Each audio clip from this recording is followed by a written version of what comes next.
I'm Morgan, 31, sitting at my kitchen table in Denver, staring at a live stream link my parents just texted me. Watch your sister's wedding online.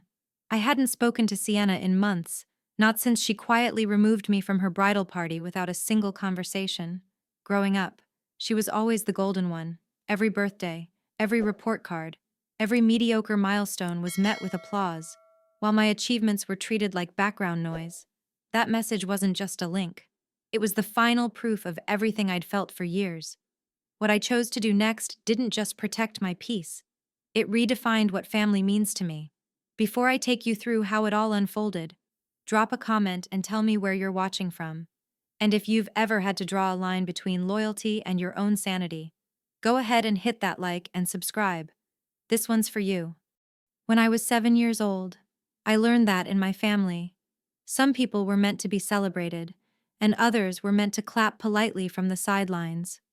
Sienna's birthday that year was an all-out fairy tale. She had just turned 4. There were white tents in the backyard, a pink castle-shaped bounce house, a woman dressed as Cinderella painting tiny butterflies on the cheeks of preschoolers, and a 3-tier custom cake with her name written in sugared pearls. I still remember the dress she wore, lavender tulle, with sparkles that caught the light every time she twirled. People took pictures like she was royalty. My birthday had been 4 weeks earlier. We'd stayed inside because it was too cold to do anything big. Mom brought home a plastic container of cupcakes from the grocery store.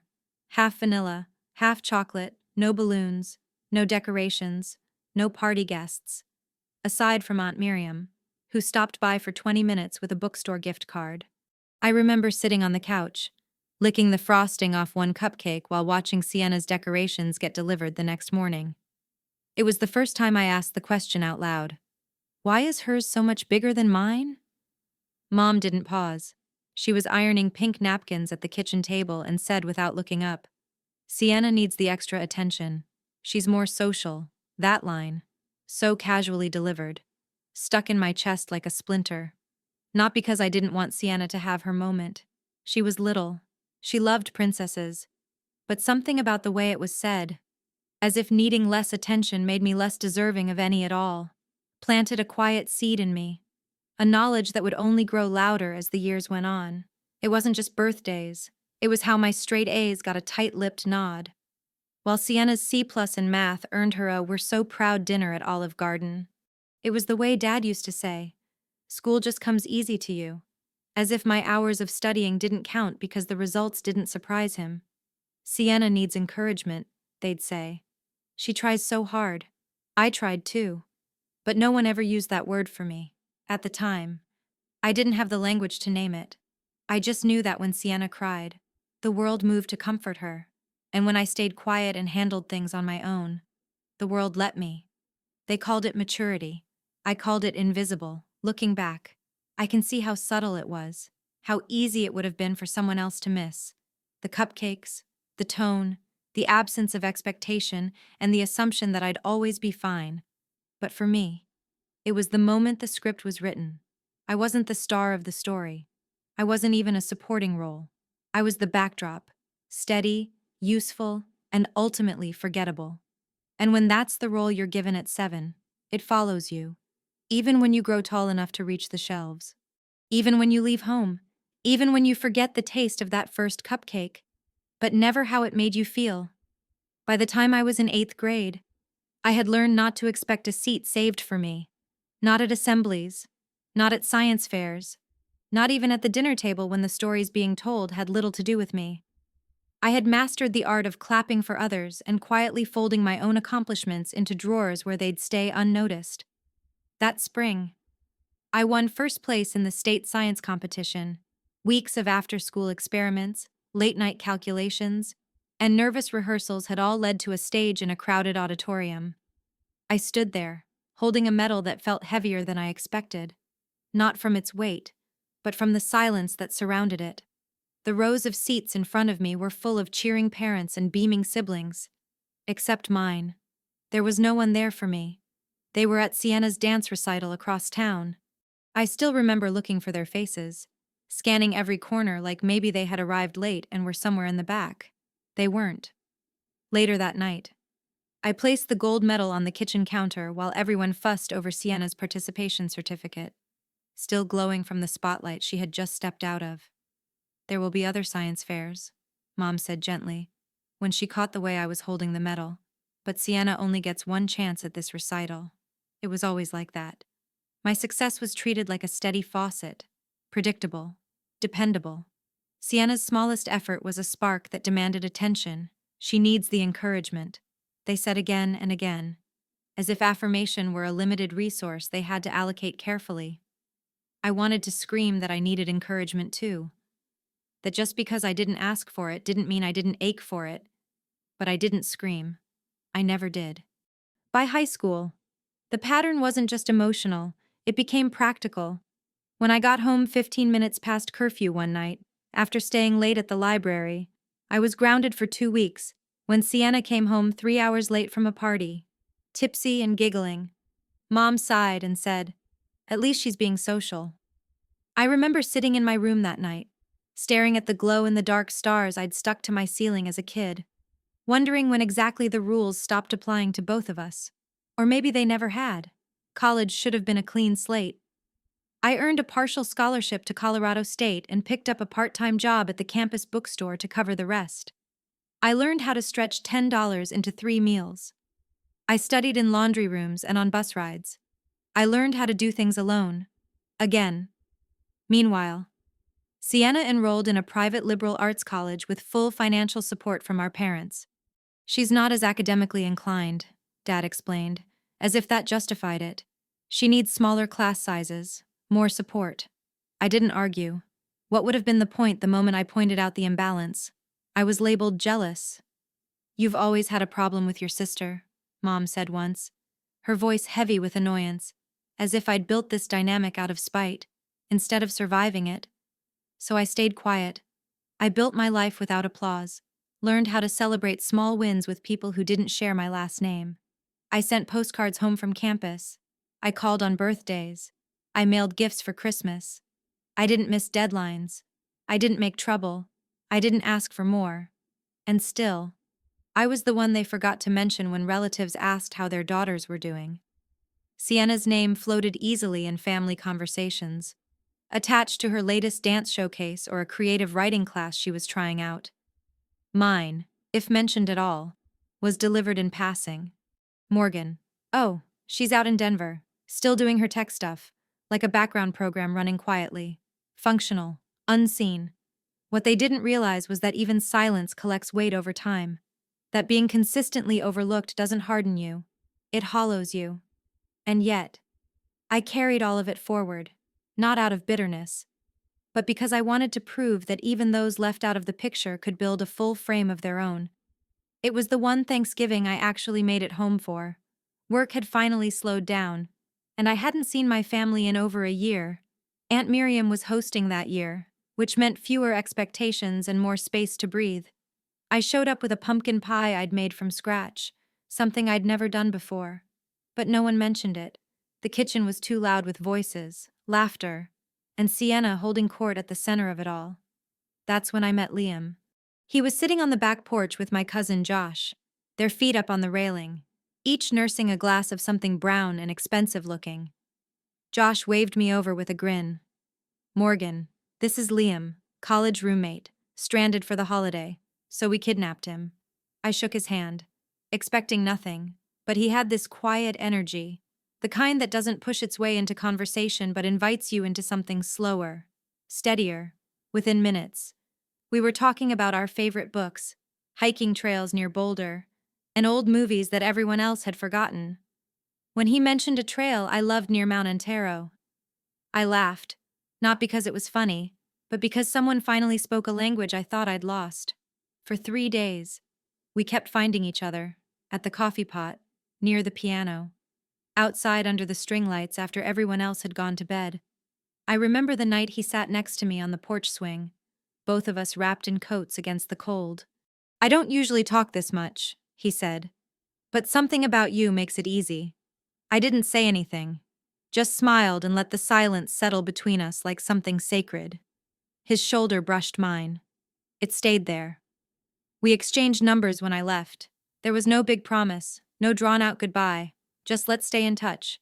And we did, for weeks. We texted, called, sent each other articles and inside jokes. There was no label on what we were, but it felt like something real, something that didn't require fireworks to be meaningful. And then, he disappeared. The texts slowed, the calls stopped. At first, I told myself he was just busy. But busy people still make space for things that matter. I didn't push. I didn't chase. I just sat with the ache, confused but unwilling to demand clarity. Because by now, I'd grown used to things slipping away without explanation. Weeks later, I found out from Josh what had happened. Liam had visited him again, and Sienna had been there. They'd met.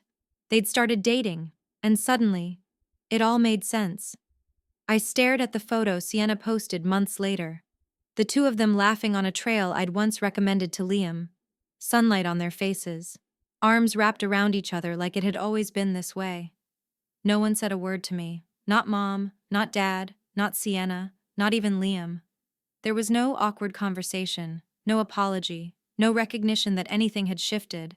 Just silence, as if I were expected to absorb it, swallow it, and smile politely from the edge of the frame. I never asked for an explanation, not because I didn't want one, but because I already knew what they'd say if I did.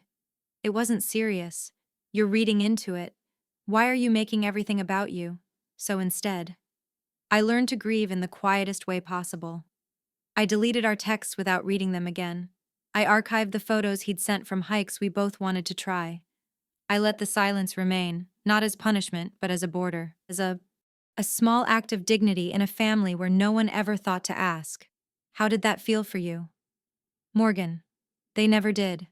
And I stopped expecting them to. After Liam, something in me settled, and something else hardened. I didn't announce it. There was no dramatic speech, no angry text sent at midnight, just a quiet shift in how I moved through the world. Like a door that used to swing open freely was now held in place by a lock only I had the key to. Denver became more than just a city I lived in.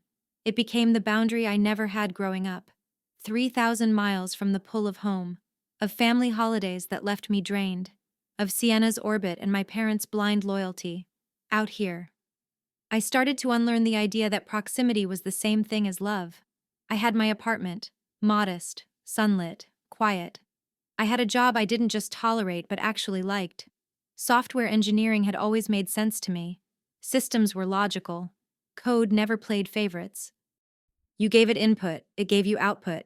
No second guessing, no half-hearted applause. My boss, Kelsey, was the first person in a position of authority who looked at me and said, "You're damn good at this." With no trace of surprise, she mentored me like I was worth the investment. Not because I was needy, not because she pitied me, but because she saw me for who I was, not who she wished I'd be. And then there was Ivy. She lived 2 floors down, always barefoot on her balcony with a mug of tea and a novel she never quite finished. We met during a fire drill, bonded over sarcasm, and within weeks she became the closest thing I'd ever had to a sister. If sisterhood meant showing up with takeout when your world cracked open, or texting you to remind you to eat on a bad day. She never asked me to explain why I avoided family topics. She just understood. It was around that time I started practicing something new, saying no. It didn't come easily. The first time Mom called asking for help covering Sienna's car repairs. Again, I almost caved. My fingers hovered over the bank app out of reflex. But instead, I replied, "I'm not in a position to help right now." Technically true, emotionally necessary. When Dad called a week later with news of a little family emergency and urged me to fly back for support, I checked my schedule, said I couldn't get away from work, which was also true. What I didn't say was that I didn't trust myself to walk back into that house and not shrink. It wasn't about cutting them off. I still sent birthday cards. I still called on holidays. I still showed up in small, polite ways that let me sleep at night. But I stopped sacrificing myself to keep the peace. I stopped hemorrhaging my time and energy just to stay included in a circle that never really made room for me. Some days, guilt showed up like a shadow. Other days, relief filled its place. I began spending weekends hiking the Front Range, letting the silence of tall trees undo the noise I'd grown up with. I cooked dinner with Ivy, hosted movie nights with friends who never asked me to tone down who I was. For the first time, my presence didn't feel optional, it felt invited. And slowly, something inside me began to soften, not toward them, but toward myself. I stopped needing to prove I was the good daughter. I stopped replaying conversations, wondering if I could have said it better, said it nicer, said it more forgivingly. I learned that boundaries weren't walls to keep people out. They were doors with locks you could open and close. On your terms, Denver didn't fix me, but it gave me distance. And in that distance, I found clarity. I found breath. I found the first fragile thread of something that had always been missing. My own voice, saying, quietly but firmly, "This matters. You matter. Start here." It was a Tuesday evening in early spring when I found out Sienna was engaged. Not through a phone call, not a family group text, just a post that showed up on my feed while I was scrolling absent-mindedly after work. There she was, standing on a rocky ledge at Mount Rainier, the same trail I once told Liam about. Her hand lifted to the sky with a diamond catching the last light of sunset. The caption read, "She said yes." I blinked at the screen, waiting for some part of me to feel happy. It didn't come. What arrived instead was the echo of our Thanksgiving porch swing. Liam's voice saying, "I've never met someone who gets me like you do." And my own silence holding space for something I hadn't even named yet. That memory hit harder than the ring. The engagement had happened 3 days earlier. Everyone in the family knew. No one had told me. 2 days later, Mom called with the kind of excitement that felt rehearsed. "Isn't it wonderful news?" she gushed, skipping over the fact that I'd already seen the post. "We're thinking June for the wedding. The country club has this beautiful view of the water. You'll need to request time off soon," I asked, carefully. "How long have you known O?" "Liam asked your father for permission last month. We've been dying to tell you." But Sienna wanted the proposal to be a surprise. The hurt was sharp. Not just that I hadn't been told, but that everyone had chosen to keep me outside the circle again. And expected me to act like it didn't matter. I still decided to go. I budgeted for a flight to Charleston, researched hotels, and put vacation days on my calendar. I even sent Sienna a congratulatory text, "So happy for you and Liam. Looking forward to celebrating with you both." Her reply came hours later. "Don't make this about you. Morgan." 7 words. No thank you. No acknowledgement of the olive branch I'd extended. Just a warning. A reminder of the role I was expected to play. Quiet, accommodating, invisible. Still. I booked the flight. 3 days later, a group email arrived from Sienna's wedding account. I was listed as a bridesmaid. A small part of me lit up. Maybe this would be a fresh start. That feeling lasted exactly 1 evening. Mom called the next night, her voice full of purpose. "Sienna wants all the bridesmaids to get the same haircut, shoulder length with soft layers. You'll need to grow yours out." I touched my pixie cut, the one I'd worn for 5 years, the one that finally made me feel like myself. "Mom, my hair won't grow 6 inches in 3 months." "Well, we'll figure something out. This is your sister's special day." And so it began. The dress, $600 non-refundable. The shoes, another $300. Makeup appointments I was expected to pay for. 5 separate pre-wedding events across different cities, including a Miami bachelorette weekend I couldn't attend because of a major work deadline. I offered to host a celebration in Denver instead. No response. Every new requirement was wrapped in the same phrase, "This is the most important day of my life. If you can't commit fully, let me know now." Translation: commitment meant compliance, and compliance meant erasing yourself. Again. Mitchell, Sienna's oldest friend and one of the groomsmen, sent me a quiet warning, "Just a heads up," he texted. "Sienna's been saying things about you being included. You might want to tread carefully." When I asked what he meant, he didn't respond. He didn't need to. A week later, I learned that all the other bridesmaids had gone dress shopping together without me. Mine had been ordered already, and I'd be billed directly. That night, I sat on my bed surrounded by printouts of flight itineraries, RSVP cards, and checklists. The math didn't lie. I had already spent nearly $2,000, not including time off work or emotional bandwidth. And the message beneath every demand was louder than any speech: be grateful to be included, even if it costs you everything. It wasn't about the dress, or the flights, or even the money. It was about control, disguised as celebration, manipulation, tied up with satin ribbon and RSVP deadlines. And I hadn't even reached the aisle yet, 6 weeks before the wedding. My phone rang on a Sunday afternoon. I recognized the number instantly: Sienna. Her voice was syrupy sweet, too smooth, too practiced, the kind of tone people use when they're about to hand you something sharp and call it a favor. "Hey, Morgan, we need to talk about your role in the wedding." I froze. "I've been thinking," she continued, "that having you as a bridesmaid might be putting too much pressure on you." Pressure on me. She cited missed events, never mind the work deadlines I'd clearly explained.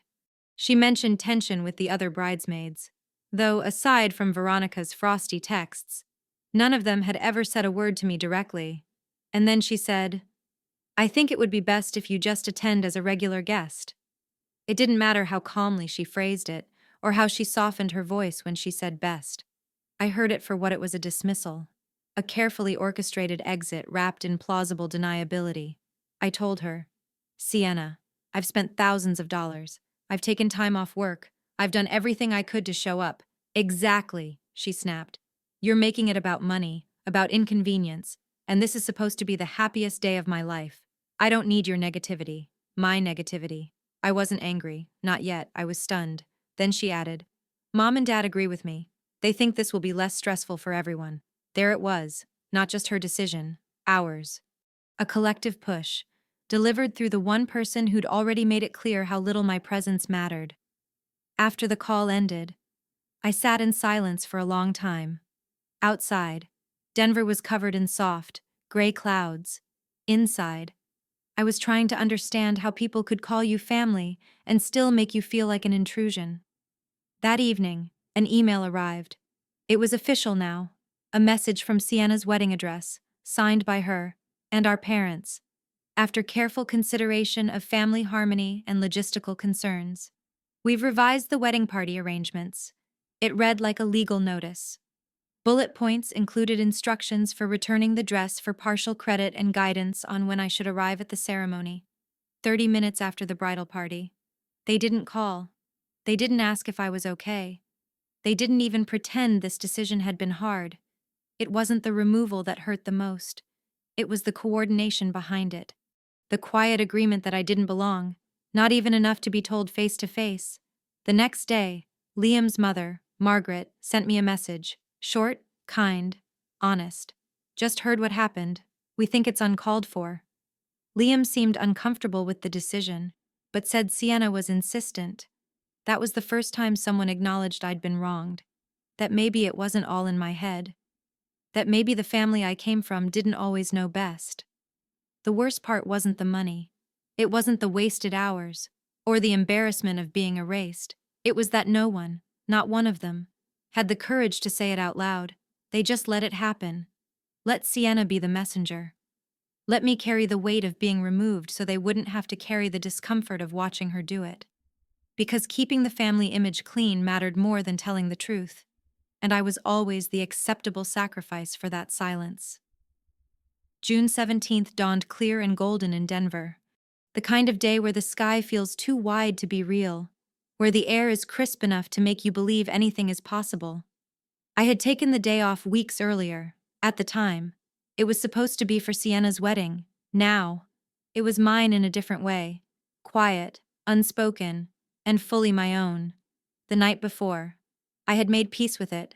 I lit a candle. I cooked a simple dinner. I laid out the dress I would no longer wear, the one I'd spent too much on. Tags still attached, now hanging silently on the back of my closet door. A visual reminder of everything I had poured in without being asked, and now, no longer owed. At 10:17 a.m., my phone vibrated with a message from my parents' shared number. No greeting, no warmth, just a link and a password. "Ceremony starting soon. Watch your sister's wedding online. Password Sienna Liam forever." Not a single question about how I was doing. Not a call to say they missed me. Just an expectation that I would tune in like a distant acquaintance. bearing witness to a celebration I'd been uninvited from, as though that were the polite thing to do. I stared at the screen for a long time. Then, as if perfectly timed, another message arrived. From Sienna. Please don't ruin this for me by commenting or drawing attention to yourself in the live stream chat. Some of Liam's family still doesn't know why you're not here. There it was. The real reason. Not concern, not care, but optics. Always optics.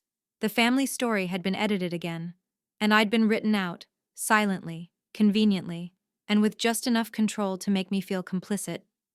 I sat at my kitchen table for 20 minutes, fingers tracing the edge of my mug. Part of me wanted to know what I was missing. Another part wanted to shut the door on all of it. For good. Eventually, curiosity won. I clicked the link. A polished live stream loaded. A garden venue, white chairs. Blue hydrangeas, my favorite, ironically, lined the aisle. The camera panned across guests, lingering on familiar faces. My Aunt Miriam, looking uneasy in lavender. Josh, whispering to Lila. My parents seated in the front row, stiff, composed, not once glancing at the empty space beside them where I would have been. The wedding program flashed briefly on screen. Names of the bridal party, ceremony order, family acknowledgements. My name wasn't there, not as a former bridesmaid, not as a sibling, not at all. I had been erased. I watched the bridesmaids walk down the aisle in the blue dresses I had helped pick but never wore. 5 instead of 6.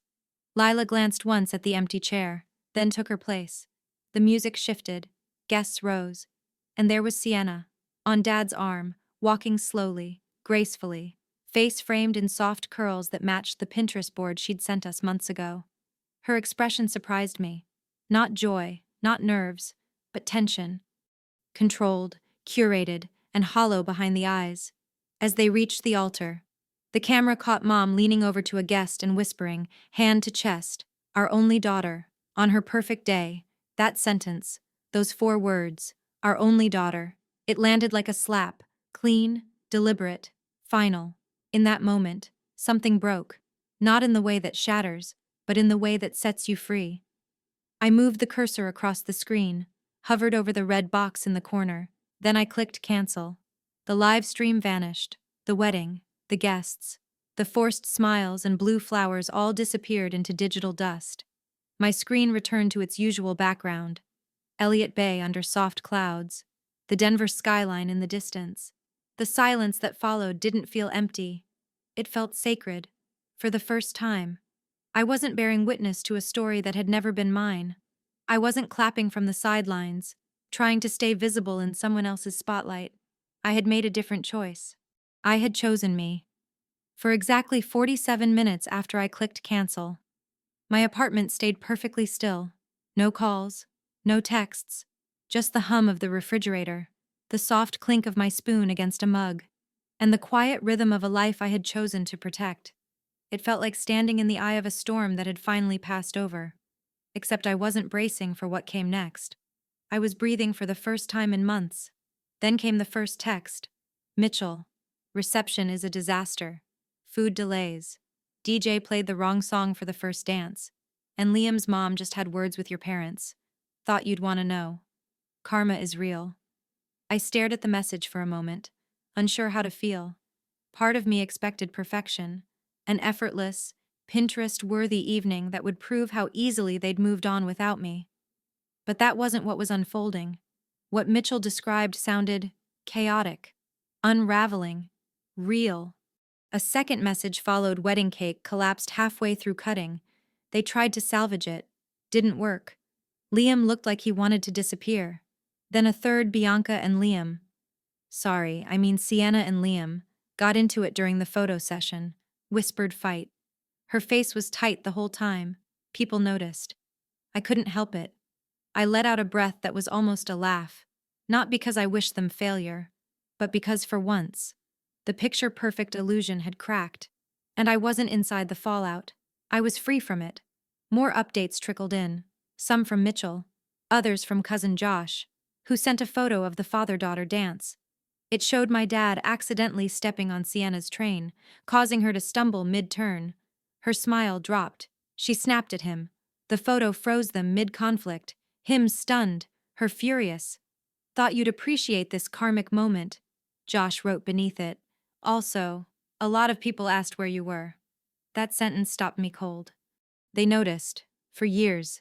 I'd shown up and felt invisible, and now, for the first time, my absence had a shape, a weight, a silence loud enough to be named. Near midnight Charleston time, a voicemail arrived. Mom. Her voice was slow, tinged with champagne. I noticed you logged off the live stream. After everything we did to include you, you couldn't even watch your sister's special day, always making it about yourself. Morgan. The wedding was perfect without you. But you've upset your father deeply. I didn't listen twice. I deleted it, not in anger, but as an act of self-preservation that once would have felt unthinkable. The next morning brought something unexpected, a check-in call from Liam's parents. We just wanted to see how you're doing, Aaron said. This whole situation, it hasn't sat right with us, Margaret added. Liam hasn't said much, but it's obvious he's uncomfortable with how everything went down. Just know, you're not the only one who sees it. Their kindness nearly undid me. I had spent so many years bracing against coldness, that warmth. When it came without conditions, felt foreign. But it landed, gently, like sunlight through a window you forgot you'd left open. Later that afternoon, social media told its own story. The early photos from the ceremony had the usual bright smiles, curated angles. But as the posts continued, the cracks widened. Sienna's smile wavered. Liam looked withdrawn. My parents were seated alone while others danced. Guests filtered out early. The hashtags grew sparse. For the first time, I didn't feel like the one who had missed something. I didn't feel like the girl left out of the frame. I felt spared. And maybe that was the real beginning. Not the wedding, not the silence, but the realization that not being included isn't always a wound. Sometimes, it's the cleanest form of freedom. 3 days after the wedding, while the world assumed Sienna and Liam were sipping cocktails on some beachside honeymoon, I received a text from him. I owe you an apology. Morgan. What happened wasn't right. There's a lot you don't know. I stared at the message for a long time. My first instinct was to ignore it. Let sleeping ghosts lie. But something in his tone felt different. Not performative, not polished, just human. I waited a full day before replying. I appreciate the message. Liam, I hope you're doing okay. His answer came quickly. We're not on a honeymoon. Sienna flew to the resort. I'm at my parents' house. This marriage, it was rushed. And for the wrong reasons. And just like that. The unraveling continued. A week later, he called. I almost didn't answer. But curiosity, paired with the smallest tug of unfinished history, nudged me to pick up. He didn't waste time. I need to explain some things, he said. His voice sounded tired, not rehearsed, just worn down. When Sienna and I first started dating, he began. She was fixated on how close we had been. That Thanksgiving, she asked a lot of questions. About you. What we talked about. Whether anything romantic had ever happened.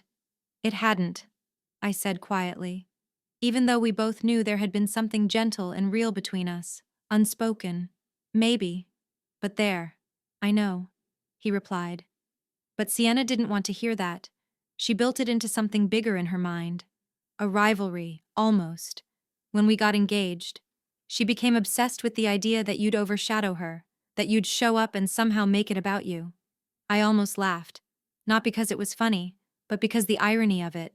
Being accused of stealing a spotlight I was never even given was so painfully familiar. She wanted to exclude you from the beginning, he said. The bridesmaid invitation. That was your mom's idea. Appearances. But everything after that, the pressure, the chaos, the dismissal, that was all Sienna. She needed control. She needed to rewrite the narrative. And you went along with it, I said, gently but directly. I did, he admitted. I told myself things would smooth out after the wedding, that it was just pre-ceremony stress. I didn't see how deep it ran. Or maybe, I didn't want to. There was a long pause. And then he said something I wasn't prepared for. The day after the wedding, she told me she's resented you for years, your career, your independence, the way other people, even some in your family, admire you despite Everything. Despite everything. The phrase hung in the air. I sat with it, let it land.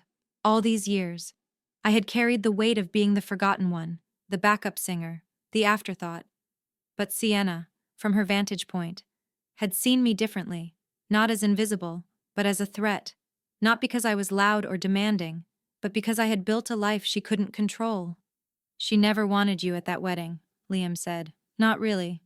The moment things got hard, your parents chose silence.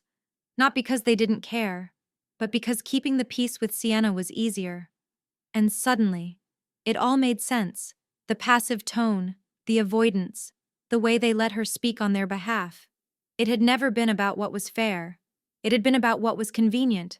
When the call ended, I didn't cry, I didn't rage. I just sat on my balcony, watching the light shift across the Denver skyline, and realized that for the first time in a long time, I wasn't confused anymore. The story had never been mine to distort. But now, finally, it was mine to reclaim. After the call with Liam, I didn't spiral. I didn't send a flurry of texts or dig through old photos looking for signs I'd missed. I just breathed. And for once, the air didn't feel borrowed. The clarity didn't erase the past, but it released me from carrying its weight like an unpaid debt. What came next wasn't dramatic. There was no grand transformation. Just small, quiet choices that began to form the shape of a life that belonged only to me. I started hiking again, something I'd forgotten I loved. Not the performative kind, with apps and trackers and summit photos for social media. Just early morning trails, boots on gravel, the sun rising behind the Rockies, sometimes alone. Sometimes with a group of women I met through a local outdoor club. Strong, generous women who never asked about my family. They only cared if I packed extra snacks. That's where I met Miles. He wasn't flashy, no grand entrance. Just a soft-spoken guy in a navy thermal shirt who offered me a granola bar when I forgot breakfast. We started hiking together, then talking more, then lingering after the trail was done. He was a software developer too. But the first thing I noticed wasn't his resume. It was the way he listened. Really listened. Like he wasn't waiting for a turn to speak. The first time he met Ivy, she pulled me aside and whispered, "Please keep this one. He has good eyes." His family was exactly the kind I didn't think existed. Messy in the real way. Not the theatrical one. His mom called just to say hello. His sister sent me a sourdough starter with a handwritten recipe. No obligations, no pressure. Just presence. It was disarming at first. I kept bracing for a shift that never came. No explosions, no manipulation cloaked in concern. Just warmth. Meanwhile, my life in Denver bloomed. Ivy and I turned our building's rooftop into a tiny herb garden. We started hosting Sunday dinners. Open invite. Sometimes it was 6 people, sometimes 14. A mix of neighbors, friends from work, the occasional new transplant who just needed a place to land. No one ever asked for permission to come. No one needed to explain why they stayed. We didn't call it family. We didn't have to. It was in the way someone brought wine without being asked. In the way we passed plates without comment, made space for extra chairs, learned each other's favorite meals. It was simple, unceremonious kindness. Something I hadn't realized I'd been starving for all those years. And the most surprising part, I didn't feel like I was replacing anything. I wasn't trying to build a better version of what I'd lost. I was building something entirely new. Not based on blood, or duty, or fear of abandonment, but on mutual care, on trust, on choice. Sometimes. Ivy would tease me about how my Sunday table looked like a found family novel come to life. And maybe it was. Except this wasn't fiction. This was mine. No performances, no rankings, no one getting erased to make space for someone louder. Just a life I didn't have to audition for. Just a life that didn't require anyone else's permission to begin. It was late September when her name lit up on my phone again. I was sitting on the back porch, a bowl of soup in my lap. Miles inside humming off key to a song he only half remembered. The sky had shifted into that soft amber tone that only comes with the edge of fall. It should have been an ordinary evening. But Sienna's message changed the air. "Sometimes I think about Thanksgiving 3 years ago," she wrote. "Things might have been different if I hadn't felt so threatened." I read the line twice. It wasn't an apology. But it wasn't nothing. The girl who once choreographed my exclusion had finally said the quiet part out loud. She had felt threatened, not by anything I'd done, but by who I was, my independence, my stillness, the fact that I didn't orbit around her gravity. For a long time, I'd wondered if she even knew, if all of it had just been reflex or habit. But this was something different. A crack in the mirror she spent so many years polishing. A single line that acknowledged I saw you. I feared you. I couldn't name it. So I pushed you out. I could have ignored it. Let it sit there like a late-arriving postcard from a trip that no longer mattered. But something in me paused. Because I remembered what Dr. Blair had told me in therapy months earlier. Closure isn't always clean. Sometimes, it comes in fragments. Tiny acknowledgments that let you step forward, even if the past never changes. So I wrote back. I never intended to threaten you, I said. But I understand now how it might have felt that way. If you ever want to talk, really talk, not to rehash, not to blame, but to understand each other better, I'm open to that. Then I set the phone down. No expectations, no conditions. I didn't tell Ivy. I didn't bring it up at dinner. It felt too fragile, like a candle in wind. Better left alone to see if it could hold its own flame. She didn't reply that night, or the next, and that was okay. Because this time, I wasn't holding the door wide open, hoping someone would step through. I wasn't pressing my ear against silence, begging it to sound like progress. I had simply said, here's a chair if you ever want to sit. Not everything has to end in reconciliation to be meaningful. Sometimes. The most powerful healing comes from refusing to reenact the script, from choosing to stay calm when the past would have demanded chaos, from allowing the possibility of connection, but not demanding it. That's where I stood with Sienna now. Not angry, not naive, just still. A door not slammed, a light not turned off, a chapter not reopened, but not sealed shut either. Some wounds don't fully close, they just stop bleeding. And maybe, in time, that's enough. 6 months after I clicked cancel, I no longer felt like the girl watching through the window. I didn't need an invitation to belong. I wasn't standing outside the frame, hoping someone would remember to include me. I had built my own table, and it was full. Sunday dinners became a rhythm. Ivy brought her homemade chili. Miles always showed up with dessert, even when no one asked. Sometimes we had a friend going through a breakup, sometimes a neighbor between jobs. No one had to explain why they were there. We passed bowls. We laughed about nothing. We cleaned up without assigning blame. It was messy and imperfect and entirely ours. My parents called a few times. Soft, tentative, careful. They'd started using words like we may have mishandled things and you've changed, as if accountability could be swapped in like an ingredient they'd forgotten to add. I listened, but I didn't reach. I let them sit with the space I had created. I let the silence speak where I no longer needed to. Sienna texted once more in December. A holiday check-in, no passive jabs, no expectations, just, thinking of you today. Hope you're well. I replied with the same softness. Nothing more, nothing less. The kind of exchange that holds a door open, but doesn't force anyone to step through. At work, I led my first major project as team lead. Kelsey gave me the floor and never once interrupted. When I presented the final results to the board, I stood without shaking, not because I needed to prove anything, but because I believed myself. The girl who once stood alone on a science fair stage is gone. Not erased, just grown into someone who doesn't measure her worth by how loudly others clap. I don't need to be called a daughter to feel like one. I don't need to be in family photos to know what I've survived.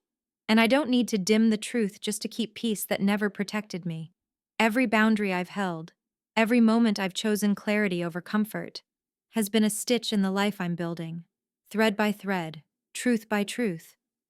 I used to think silence made me small, but I've learned that quiet is where power begins, not in shouting, but in choosing your story, and writing every word of it yourself.